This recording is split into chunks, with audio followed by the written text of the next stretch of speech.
ବାଲେଶ୍ୱର ଜିଲ୍ଲା ବାଲିଆପାଳକୁ ଏନ୍ଏସିର ମାନ୍ୟତା ସହିତ 3 ଦଫା ଦାବି ନେଇ ନଭେମ୍ବର 10 ତାରିଖ ସୋମବାର ପୂର୍ବାହ୍ନରେ ବାଲିଆପାଳ ବ୍ଲକ ଯୁବ କଂଗ୍ରେସ ପକ୍ଷରୁ ବାଲିଆପାଳରୁ ବାଲେଶ୍ୱର ପର୍ଯ୍ୟନ୍ତ ଏକ ପଦଯାତ୍ରା ଆରମ୍ଭ ହୋଇଛି। ବାଲିଆପାଳ ବ୍ଲକ କଂଗ୍ରେସ ସଭାପତି ସୁଭାଷ ନାୟକଙ୍କ ନେତୃତ୍ୱରେ ଆୟୋଜିତ ଏହି ପଦଯାତ୍ରାରେ ଶତାଧିକ ଯୁବ କଂଗ୍ରେସ କର୍ମୀଙ୍କ ସହିତ କଂଗ୍ରେସ ନେତୃମଣ୍ଡଳୀ ସମ୍ମିଳିତ ହୋଇ ବାଲିଆପାଳ ପୁରୁଣା ବସ୍ଷ୍ଟାଣ୍ଡଠାରେ ଥିବା ପ୍ରବାଦ ପୁରୁଷ ବିଜୁ ପଟ୍ଟନାୟକଙ୍କ ପ୍ରତିମୂର୍ତ୍ତିରେ ମାଲ୍ୟାର୍ପଣ କରିବା ପରେ ପଦଯାତ୍ରା ଆରମ୍ଭ କରିଛନ୍ତି। ପ୍ରାପ୍ତ ସୂଚନା ଅନୁସାରେ ଏହି ପଦଯାତ୍ରା ବାଲିଆପାଳରୁ ବାହାରି ଦେବଭୋଗ, ଖପରାପଦା, ଜାମୁଶୁଳି, ମୁକୁଡୁସି, ଦରଡା, ବସ୍ତା, ରୂପସା ହୋଇ ହଳଦୀପଦାରେ ରାତ୍ରି ଯାପନ କରିବାର ଯୋଜନା ରହିଛି।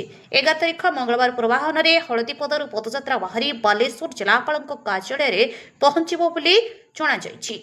ବାଲିଆପାଳକୁ ଏନ୍ଏସି କରିବା, ସୁବର୍ଣ୍ଣରେଖା ସଂସ୍କାର ଯୋଜନା ଅବିଳମ୍ବେ କାର୍ଯ୍ୟକାରୀ କରିବା ସହ ବାଲିଆପାଳ ଓ ପ୍ରତାପପୁର ଗୋଷ୍ଠୀ ସ୍ୱାସ୍ଥ୍ୟ କେନ୍ଦ୍ରରେ ସ୍ଥାୟୀ ଡାକ୍ତର ନିଯୁକ୍ତି ଆଦି 3ଟି ଦାବି ସମ୍ବଳିତ ଏକ ଦାବିପତ୍ର ଜିଲ୍ଲାପାଳଙ୍କୁ ଦିଆଯିବାର କାର୍ଯ୍ୟକ୍ରମ ରହିଛି ବୋଲି ବସ୍ତା ନିର୍ବାଚନ ମଣ୍ଡଳୀ ଯୁବ କଂଗ୍ରେସର ସଭାପତି ତୀର୍ଥ କୁମାର ନାଗ କହିଛନ୍ତି।